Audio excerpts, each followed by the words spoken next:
In a world on lockdown, two noble heroes set out on a quest to find the key to unifying the realm. And what is that key? Well, it doesn't really matter because they aren't smart enough to find it. But they are smart enough to conquer the kingdom of KRULL. Download episode 28 now to hear our harrowing tale of the early 80s fantasy movies starring Qui-Gon Jinn and Hagrid for some reason. Well, worst quest ever. 1 month into self-isolation, and Loop and Larry still haven't seen each other face-to-face, which might not be a bad thing because now every podcast is like we're meeting again for the first time. So join us now as we get reacquainted with Loop and Larry, Guardians of Geek. In a world filled with intergalactic space battles, metahuman destruction on a global scale, and psychopathic serial hauntings, there's only one team who can make sense of it all. When your world is overrun with rampant pop culture, call Loop and Larry, Guardians of Geek. Hey, hey! Why does the explosion seem like the least of our concerns now? I'm actually looking forward to the explosion now. It's the only normal thing in our lives. I know, it's so dumb. So now we're at our second self-isolation episode. That's right. Yep. Still, Larry's still at home. Loop's still in the studio. Still in the studio. I've never left the studio. No. I should He's isolated at some point. He's isolated to the studio. It's hilarious. Yeah. What can you do? This is our world now. Yep. You can't do much else. No. That's funny. So what's going on in the world of geekdom? Because it's such a weird time right now. Oh, it's so strange. It's just weird. I keep every once in a while I still keep opening up Rotten Tomatoes to see what the newest movie scores are, and then I remember, oh yeah, there aren't any. Yeah. But I still try to keep it normal, you know. Yeah, do what you can. It's just so weird because there's like nothing going on. It's like everything. We were talking about this outside the podcast, but it's like everything seems to be somehow COVID related. No matter what it is, it goes back to that every time, right? It does. You just can't get away from it now. We were talking about just a couple minutes ago. You were mentioning there's a concert coming up.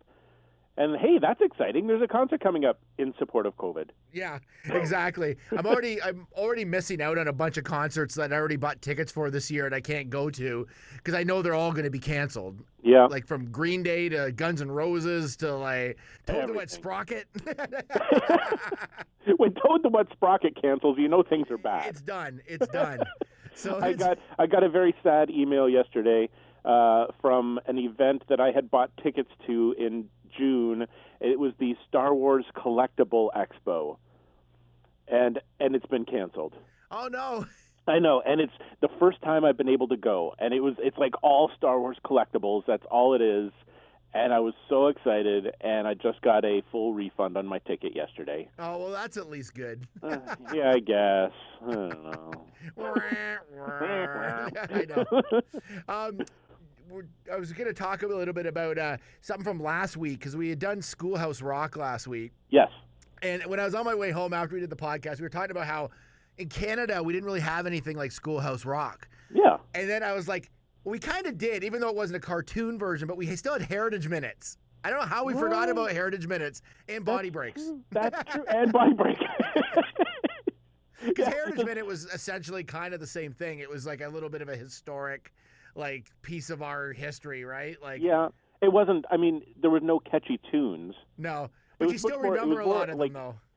They were more like 1-minute dramas. Yeah, that's right.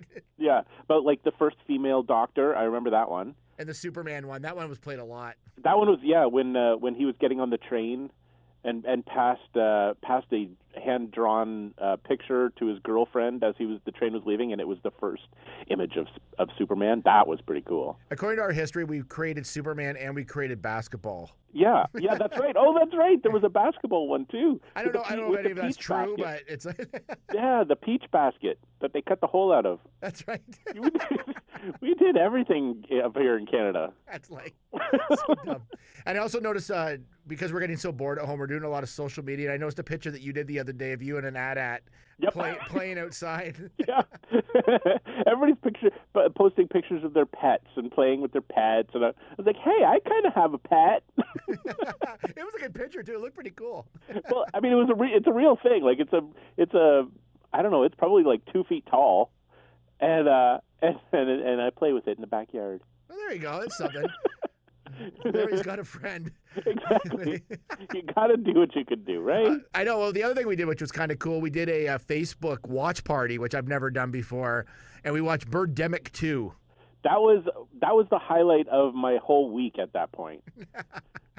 First of all, it was fun to do something with other people. Like if you've never done a Facebook watch party, we didn't organize it. One of our friends organized it, so I don't know how you actually go about doing it. Yeah, but it's really fun. Yeah, so you watch the movie through Facebook, and then everybody's watching it at the same time, and then everybody can comment on the movie as it's going. So you're making commentary. So Birdemic had a lot to comment on because it was so awful. It was probably. I'm sure most of the people, if you're listening to this podcast, you've probably at least heard of the movie called The Room. The Birdemic made The Room look like Citizen Kane. It did. It was so dumb. But the thing I noticed about it was that I wasn't sure if they were playing it up to be campy or if it was just bad. Like, I'm not sure, because the campy stuff didn't land at all. No. See, I feel like they were you know what I think? I think they were trying to be Sharknado.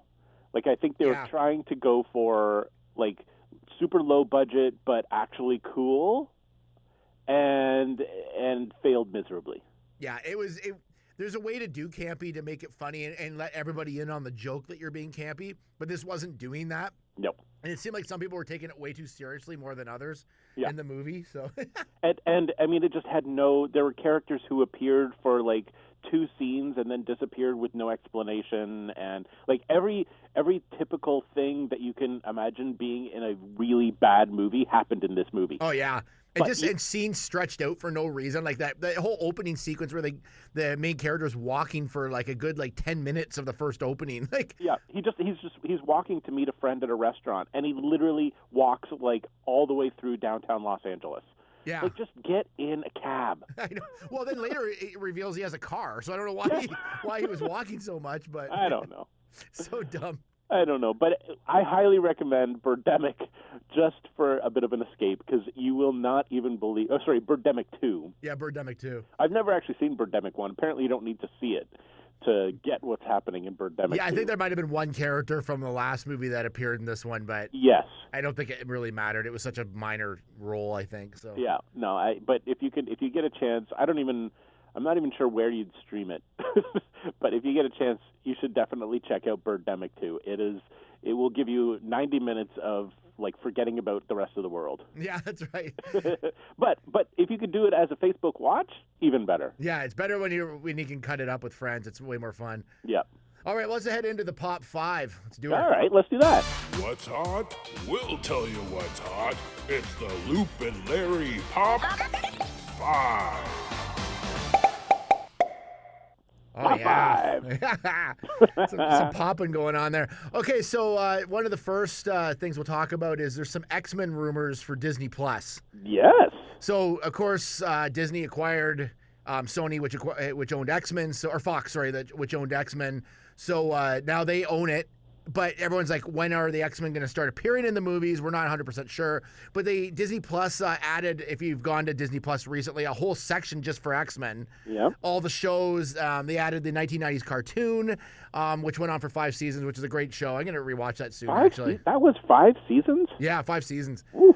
And so what they've done recently, because they have those avatars that you can use as your avatar, like when you're in Disney Plus, and they've added now a section of all the X-Men, which happened to look like the avatars are the characters from the original 90s cartoon. Yeah. So, of course, everyone would jump to the conclusion that they're going to be doing this cartoon on Disney Plus. And it's a pretty heavy rumor because the actual people that made the original cartoon have approached them, I guess, at one point and suggested it. And Marvel's a big fan of that series, so this could be happening, which is very exciting. The other thing I heard a rumor on, and of course I get all the rumors off the street like I always do, Right. was that the possibility, there's not a real possibility right now of an X-Men film at this point because there's so many films on the slate, but there's a possibility of an a Disney Plus show solo features with some of the X-Men. Like a Star Wars story, but with X-Men? Yeah, like spin-off movies? Well, yeah, sort of like more like a Defenders on Netflix, where they kind of highlight the different characters. So I guess when they bring them together, you already know who they are. When they do an actual movie, you'd know who they are. You'd know their backstories and all that kind of stuff. And you're already familiar with the characters before they suddenly just throw an X-Men movie at you. Are we going to see a teenage Negasonic Warhead? Oh, possibly. That could happen. That could be a thing. I would watch that. That character is so weird. The X-Men has so many characters. Like it's, I collected X-Men on and off. I find it very confusing series to read. It's just there's so many, like there's the main, you're kind of your mains, but then there's all these side characters and characters that go to the school, and like it goes on and on and on. There's a million X-Men or mutant characters, so it's a little bit confusing. Well, and that's the thing with X-Men is that you could literally, if a writer can come up with a superpower, you could create a new X-Men. Yeah. You know what I mean? Like there's literally an endless number of X-Men that you could add to that universe. Yeah, it would go on forever. But it'd be interesting, of course, with anything with this, is to see if they would recast anybody that was in the original series movies, or if they would like just kind of go from scratch and find new actors to play the characters now. So you definitely have to find a new Wolverine, if anything. Well, I think they'd have to at this point. Yeah. I mean, they could do a young Wolverine. Yeah, I think they just like start over. I mean, because Wolverine, I think, is like a little bit older, anyways, but not. Yeah. I think they what's his head that plays him doesn't want to do him anymore. So. Yeah, well, he's aged out. Yeah, he has sort of aged out at this point. So. Yeah. But it'll be interesting to see what they do. Yeah. Well, we'll be watching because that's all we have to do right now is watch Disney Plus. Any new geek news now is like, oh, what they just announced something, but of course they can't lay any dates down because with everything going on, you don't know how long everything's going to last because productions are halted probably on a million shows right now. Exactly. So. Yeah, they try to revamp the air dates of a bunch of things and release dates, and then those dates get moved. So yeah. So we can't really lock anything down right now. Yeah, no, that's part of the problem. But we always have the hope of these things happening. Exactly. And speaking of the hope of things happening, we'll move on to our number 2 Pop 5. We're still hoping, but I don't know that it's going to happen, that San Diego Comic-Con may still be on the docket, but it's not very likely. That's a big blow. That's a massive one. But I mean, that's where all of the announcements are made. That's where, that's like the heartbeat of pop culture every year. Yeah, it's the one time there's going to be a million trailers out, like that day, like the days that they announce all these different things and these panels. Yeah, and it's like it's going to be weird without it. It is. Well, I mean, on top of that, that's where they launch a lot of toy lines. Like Hasbro launches new toy lines and new comics. Like that's sort of like the start of like the kickoff of all of the summer blockbusters and all of the new pop culture events that are happening for the rest of the year get kicked off there. So I mean, I don't know if they would do like a virtual Comic-Con. Yeah. Where they could still have studio heads and casts and things. Like on Zoom or something. Yeah, online. Yeah, online. One thing that Luke and I have noticed is that they're starting to do. There's a Comic-Con called Wizard World, and they're starting to do virtual meet and greets with celebrities. So the one that we noticed recently was Ed Asner. You could pay $65, and be part of a Zoom conversation with Ed Asner, and if you pay extra, you get 2 minutes of one-on-one time with Ed Asner. Oh God. Via Zoom or whatever. Really? It just seems like it's stretching it to me. I know. That's really expensive. That's very Cameo too. Have you used Cameo before? I know of. I haven't used it. Yeah. I know what it is. I got a Cameo for my wife at Christmas or for her birthday this year, and yes. And it actually is pretty cool. But again, you're paying a lot of money for them to do a 2-minute or 3-minute message, a direct message to the person. It's true. I mean, but that one is a little bit different because at least the message is customized and it's directly to the person you're getting it to, and it's sort of a once in a lifetime thing. But to pay $65 and be on a Zoom call with hundreds of other people, where you're going to be a microscopic thumbnail. Yeah, no, it's it's pretty weird. I just think that's so. But this is the way they're going. Yeah, it would be interesting to see how successful that is. Yeah. I just can't see it being overly successful because, I mean, it's okay, you're on a Zoom thing with them, but you haven't really met them. You haven't seen them in person. You know what I mean? So you can't have a picture. You can't, you know what I mean? You can't, come around the table and take a selfie with them. Yeah, I mean, you could take a picture of you, a selfie beside them on the screen, but yeah. I mean, I could go to Google and bring up any celebrity. Put them in a box beside them. It's so weird. So, but the other issue that this brings up is there's been talk of, is this the beginning of the end for megacons, the big, huge conventions like San Diego and the New York Comic Con and in Toronto the Fan Expo? People are wondering if this might be the beginning of the end of those, because will we ever get back to a place where you could have 100,000 people in one room? Yeah.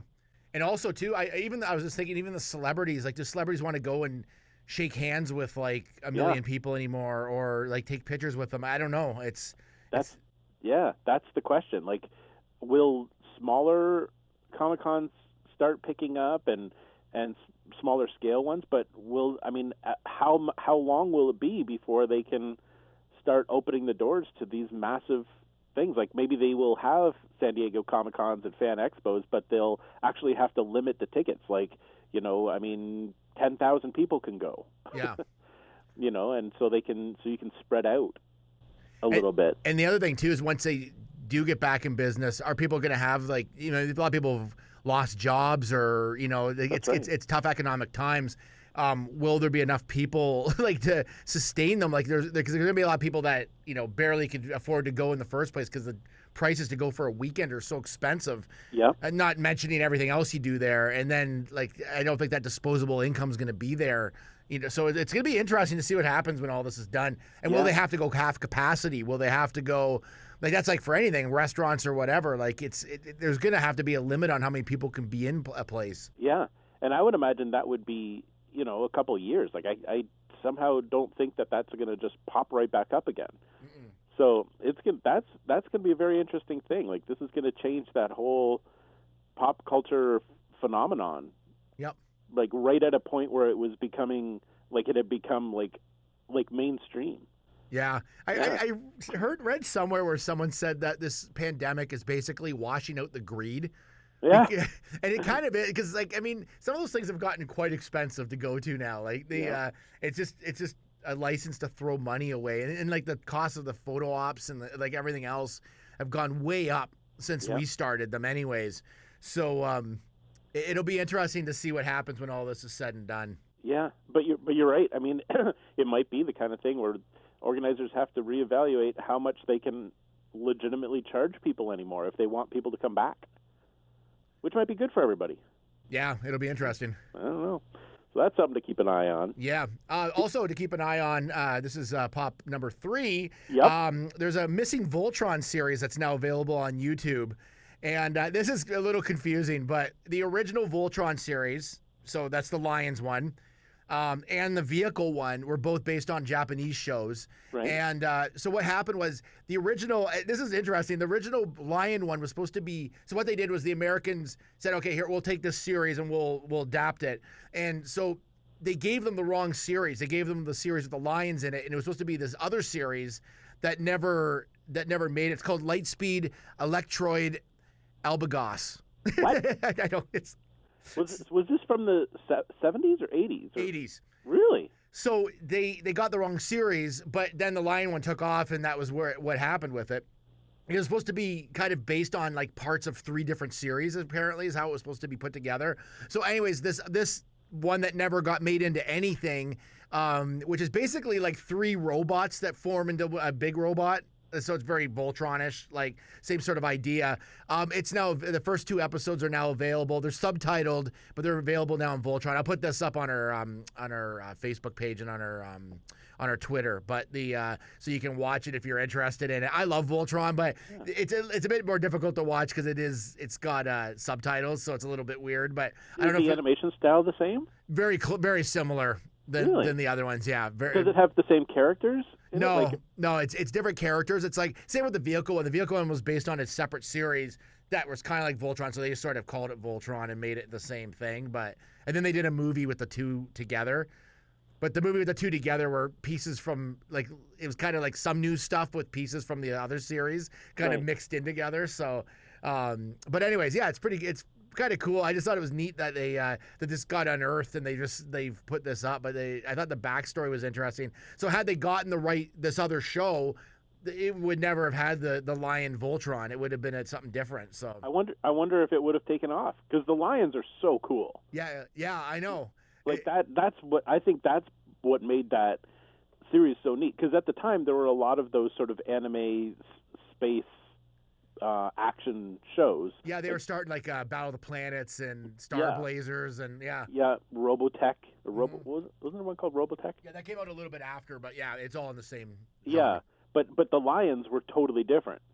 Like that was super cool. So if it was just 3 robots that made one robot, meh. Yeah, I don't know if it would have taken off. The lions were kind of like what made it kind of cool. Yeah. So I think so. Huh. Well, I will definitely check that out. Yeah, it's kind of neat. So speaking of things that I'm going to check out, number 4 on our Pop 5 is a new series on Disney Plus. Star Wars. It's Star Wars talk. Star Wars time. Star Wars time. I always love Star Wars time. I know. Hold on. I have It's to make Larry talking some Star Wars. Talking some Star Wars. Oh yeah. Here's your Star Wars news. Perfect. I just had to make sure. Yeah, I had to make sure I got that in there. There you go. Awesome. I'm glad you have that at your fingertips. That's awesome. Okay, so Star Wars news, more TV series coming. Lando, the new Lando series has been announced, or is at least rumored. But the interesting thing about this is that there's potentially 2 different Lando series coming. One that will involve Donald Glover as the younger Lando, and that may also involve Amelia Clark as Kira, and potentially Darth Maul. Oh wow!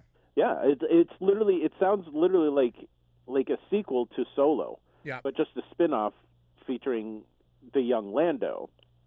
So that one is in discussion, and then the other one is features Billy D. Williams as Lando. Oh, that'd be cool. And this one looks like it's going to take place right after Rise of Skywalker because he's going to be helping his daughter, who is the Naomi Aki, played her in the movie. In the movie it wasn't revealed that she was his daughter. I believe in the novelization it came out, or in the encyclopedia. The encyclopedia that was related to the movie may have come out that he was a daughter. Anyway, this new series may be following the 2 of them as Billy D. Williams helps her find out who she is and where she came from and her past. So yeah, so a couple of Landos happening. A couple of Landos. I love in a giant galaxy, everyone seems to find the person they're related to. Exactly. It's like we can't even find that on Earth, but yeah, in a whole galaxy you can just bump into like your daughter or whatever. Yeah, or your sister. Yes. Yeah, Luke and Leia, and everybody just sort of randomly. It's a pretty small galaxy. So dumb. Exactly. So Well, that'd anyway, be those are in talks. The Ben Kenobi, like the Kenobi series, is still moving forward apparently, but they've got a new writer, so that they're sort of in that process now. But for a while, people thought that it had been scrapped, but it is not. Oh, So good. it's still coming too. So there's still lots of Star Wars happening, and we just need to stay tuned. Yeah, that'd be awesome. Yeah. So another piece of horror news, I guess, is Salem Lot, which is of course, it was a miniseries, has now found its director. Yep. The Stephen King Yep. novel. Yeah. So and it's Gary Doberman who is writing. He was writing the screenplay anyways. Now he's going to direct it. He directed Annabelle Comes Home, and he's written the Annabelle trilogy, The Nun, and he also co-wrote the It Chapter 2 as well. See, I'm really, really excited about this. I feel like they're putting a lot of effort into Stephen King movies now. Like, I think with the success of It, Yep. and then Pet Sematary, I feel like they're really putting a lot of effort into creating this Stephen King universe. So when they announce like a new Stephen King adaptation, like Salem's Lot, and they attach somebody who's already got experience with the new Stephen King, I get pretty excited. Yeah, it's funny how like he was so hot in the '80s, like in like kind of early '90s, like they made a ton of his like books into movies, but then some of them, the quality of some of them weren't that great. Yep. But now it's like almost like it's a resurgence of Stephen King again. So which is I find kind of cool. That's right. Yeah. I mean, and they've done it on TV too, with what's that show called? Creek. Why is the name losing its gone? Oh, I know which one you mean. Yeah, I can't remember it, but I know exactly when you're talking about. But yeah, so I mean, it's coming back. So I think that's pretty exciting. Of course, we also don't know when that's going to happen because they haven't released any timeline, but it's happening. No, that's pretty cool. See, even when we're on lockdown, there's lots. We don't even need San Diego Comic-Con. You just come to Loop and Larry. We got all the scoops. The scoops. We always have the scoops. We always get the scoops. All right, let's do the pop capacitor, and let's go back in time. Let's jump in it right now. Let's do that. Another little walk over here. Yeah.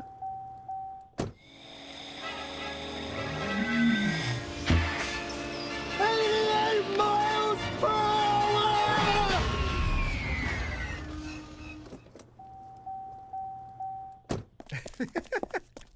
The cars even have that dinging anymore, or is that like an old school?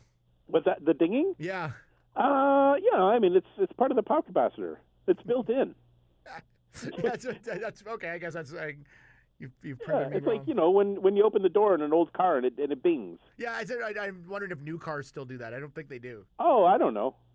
The pop capacitor is made from like a 1971 K car.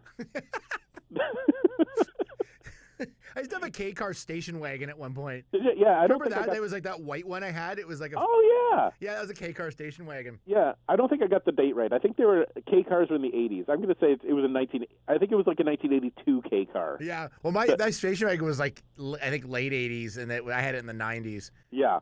But was it better or was KRULL better? What was that? Sorry. Was that better or was KRULL better?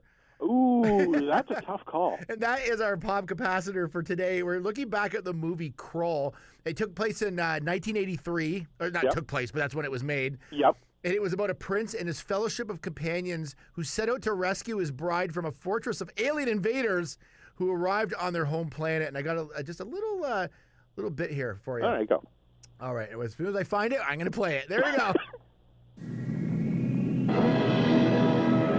Beyond our time, beyond our universe, there is a planet besieged by alien invaders, where a young king must rescue his love from the clutches of the beast, or risk the death of his world. A world called KRULL. That's what the world was called, all right. Well, I always thought as a kid, because I watched it as a kid and stuff. Yep. And I haven't watched it in years. I own it, but I haven't watched it in a long time. And I always thought he was called KRULL. I thought that was his name. And until recently, I didn't know that. See, I had never seen it before, so I watched it for this recording today, And I distinctly remember seeing the box on the shelves in the video store like every time because it's got one of the coolest box art. It does have pretty cool box art. Yeah, and so I thought because featured on the front of the box is a guy holding this like 5-pointed circular like knife throwing thing, like a Chinese star. Yeah. And I thought that was KRULL. I thought he was holding the KRULL. The KRULL. Yeah. Well, this movie came out in '83, and I think it's a big piece of pop culture because I've seen it like done on different shows like Family Guy and stuff. They've spoofed it, and it's been kicking around. But it's like I just hadn't seen it in years, and it was something. So like I said, I had never seen it before, so I didn't know what I was getting into. I knew because in the early '80s there was like a glut of fantasy sci-fi movies. Yeah, because I'm a little bit of an expert on those, but I love because I was into Dungeons and Dragons and I loved all those sort of sci-fi, like the Sword and the Sorcerer and all those kind of things. But I think it sort of kicked off with Conan. I think it was like one of the first ones that actually made money, and then everybody else started making these movies in this sort of fantasy, Lord of the Rings type genre, I guess. Yeah. Now this one was a little bit more. I saw somebody, one reviewer said that it was a cross between Lord of the Rings and Star Wars. Yeah. Because this one has more sci-fi elements. So it takes place like it looks like medieval times with knights and things. But then they all have like lasers that they shoot with. And they, some of the their enemies are like robots as opposed to being just other knights. So it's kind of a blend of sci-fi and fantasy. I love how the main villain's just called the Beast. I know. Like, it's like that's the best they could come up with. They couldn't come up with like a cool name for him or anything. Like it was the Beast. Yep. I think they spent all their effort on creating the suit, and they were like, I'm too tired to come up with a name. Yeah, it was ridiculous. So the I can't remember I shouldn't have written it down, but Peter Yates directed. Yeah, he did Bullet and a bunch of other like big movies at the time, and so he wanted a challenge, so he did this movie, and I think it was more than he had bargained for. Yeah, I feel like because at one point I guess he decided he'd go on vacation midway through the shooting of it because he was so sick of it. Like he just like left it. He's like I can't do this. This is too annoying. Like it's just too irritating. Well, what's interesting, so this came out in 1983. He also directed a movie in 1983, same year, called The Dresser. Yep. Do you know with now I can't remember the name of the guy, Albert Finney. Okay. And I believe that was Oscar nominated. Yeah, like he was like a big director at the time. Yeah. But so that was in the same year. So in the same year, he made KRULL and an Oscar-nominated film. Like, talk about going both sides of the spectrum there. and so, like the opener says, that the main character, which is Prince KRULL In, he gets married to this princess, but then the princess gets taken away. And then him and this like kind of merry band of like misfits have to go and save her. Yep. And it's one of those things too where it's like it takes itself very seriously, but it's just I don't even know how to describe it. It was it's so of its time. Yes. Like at the time. See, I kind of wish that I had watched this as a kid. First of all, I think it would have scared me because there's some stuff in there that's kind of horrific. I was really like, whoa! I would have been terrified by some of this. There's a scene where a old wizard who's not really the wizard. He's a shapeshifter into this old wizard man, gets like killed and then like melted into the ground. Oh yeah. And his face turns black and skin falls off, and so I'm like, this is terrifying. I have to say though, the sets and stuff in this movie were pretty cool. Like they were really cool. Like there's that whole there's a sequence where I can't remember what she's called, like Madam Web or some sort. That's actually how Spider-Man. The Lady in the Web. The Lady in the Web.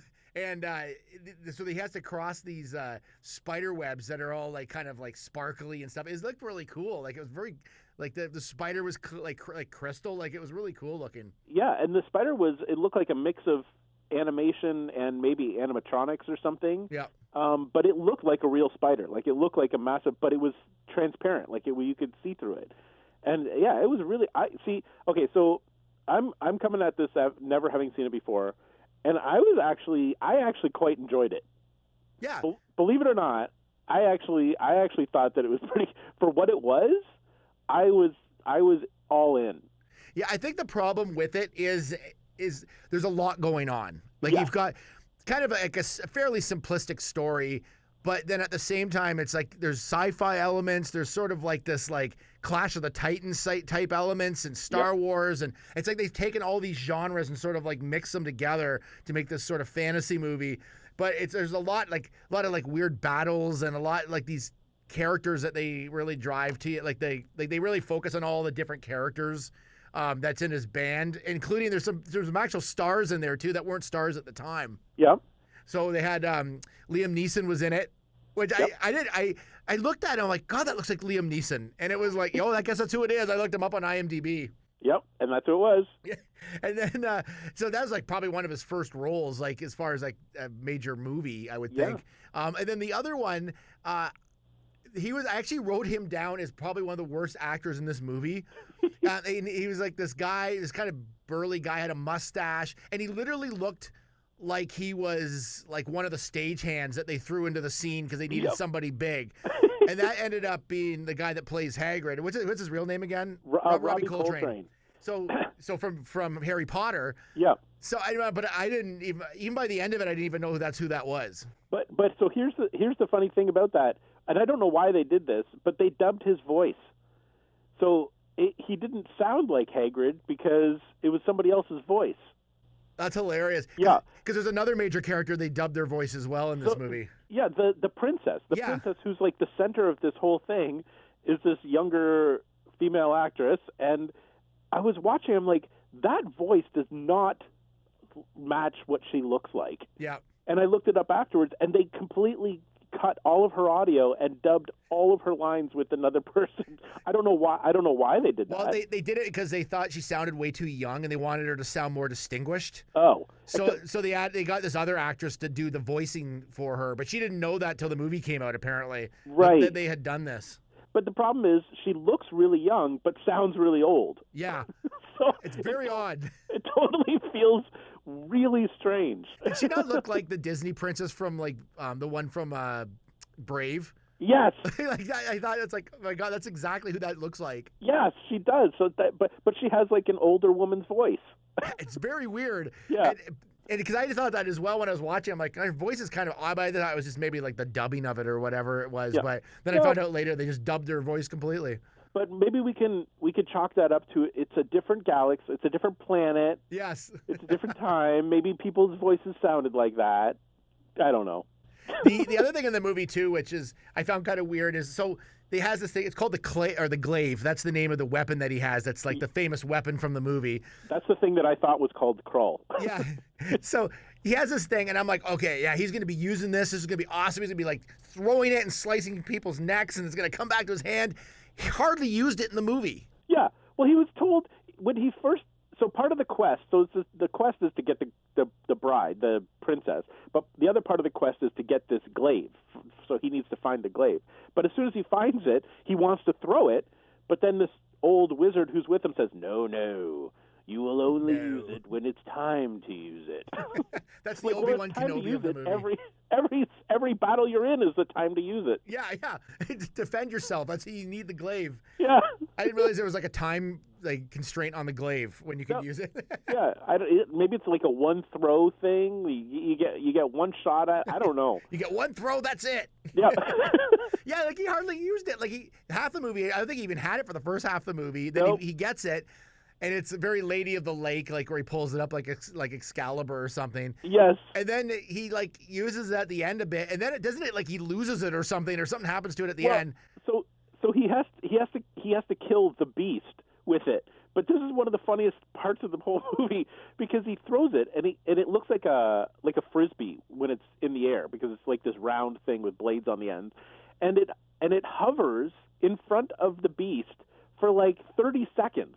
Like it's just like hovering there, and the beast is like looking at it and mesmerized. The thing is hovering. Why didn't and then all of a sudden it just sort of slowly moves and like sticks in him, and he's dead. I'm like, why didn't the beast just move? Well, then he also used the fire from the princess's hand, which she gathered at the beginning of the movie, and apparently when she opens her hand, she can like create fire. Right. And then he used part of that as well. It's just so bizarre. Yeah, but this glaive really wasn't that spectacular.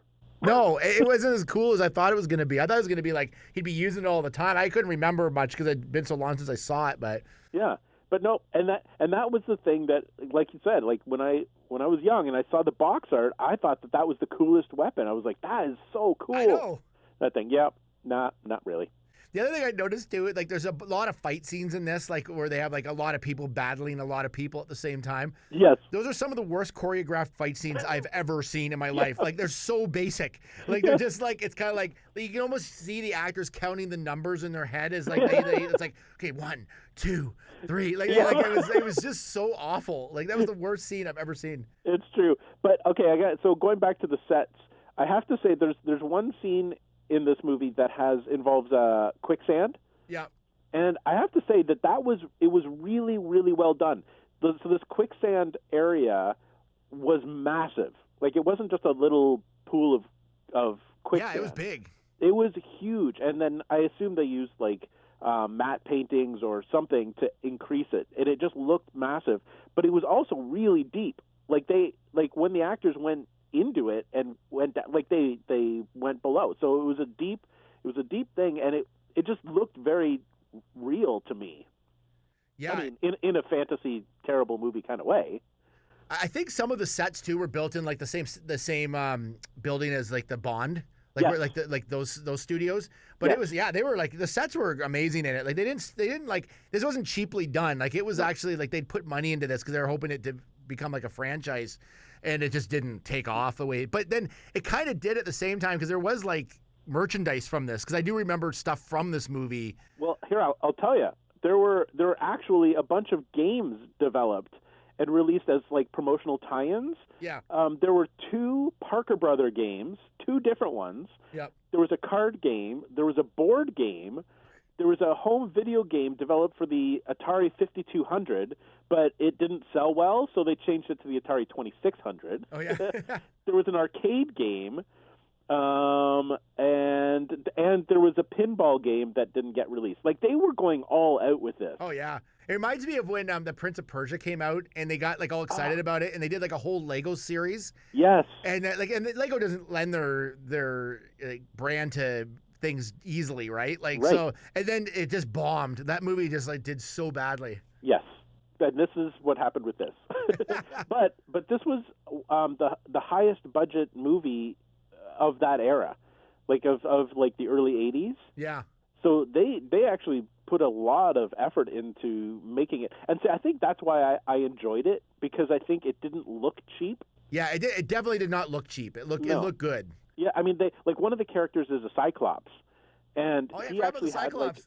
what's that? I forgot about the Cyclops. Yeah, he actually had like a remote controlled eye that like blinked and moved around, and it was pretty convincing. Like it looked like for 1983.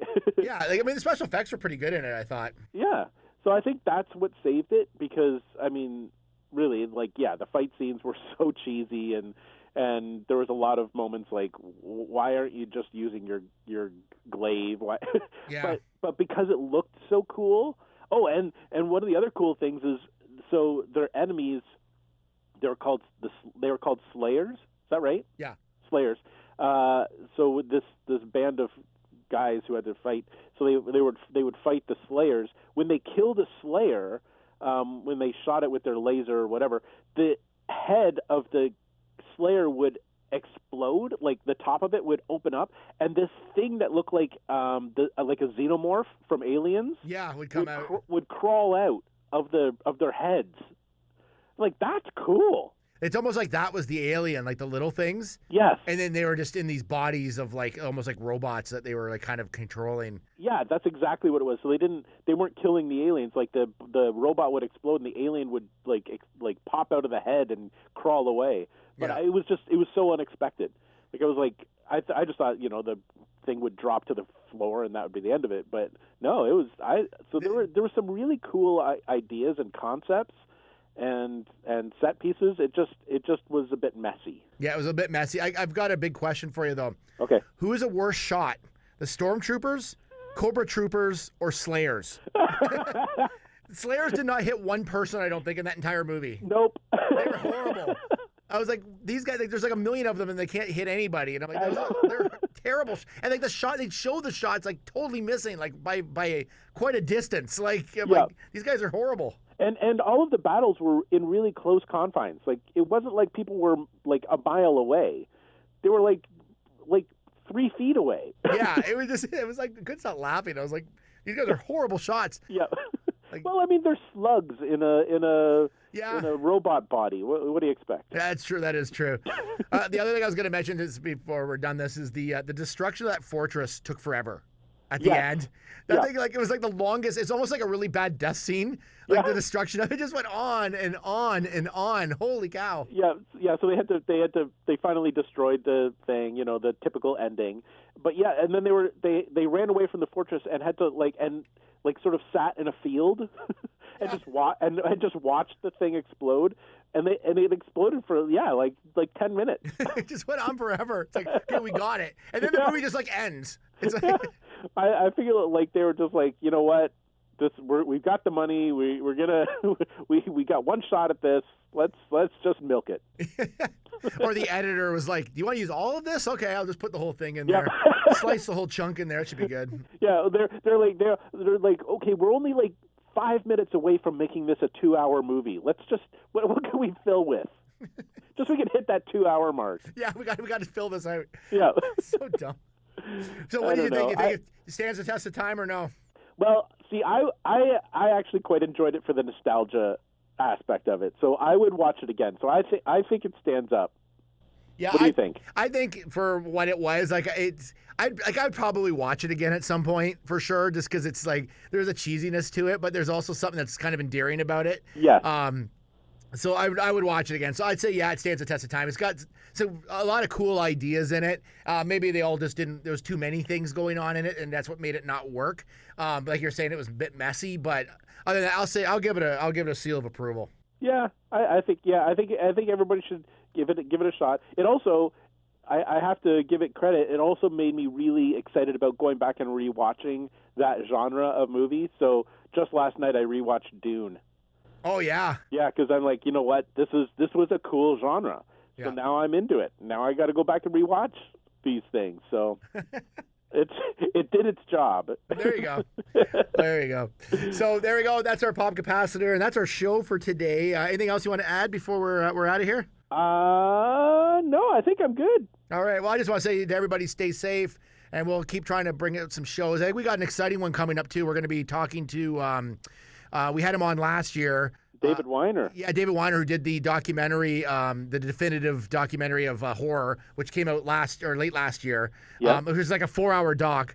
And they're doing a new one now, so there's a Kickstarter program. So we're going to be talking to him in the next week. Yeah, so you'll get a bonus episode. Yeah, it's going to be good. I enjoy talking to him. He's got a lot of great stories. Well, he's literally a Hollywood insider, so he'll be able to give us some insight. And the interesting thing is the new doc is about 80s sci-fi. Yeah, so a lot of the stuff that we're starting to watch now is probably going to fit right into it. That's right. So he will give us all the insight into why KRULL was such a great movie. We'll find out. That's hilarious. Well, that's next time on Loop and Larry, Guardians of Geek.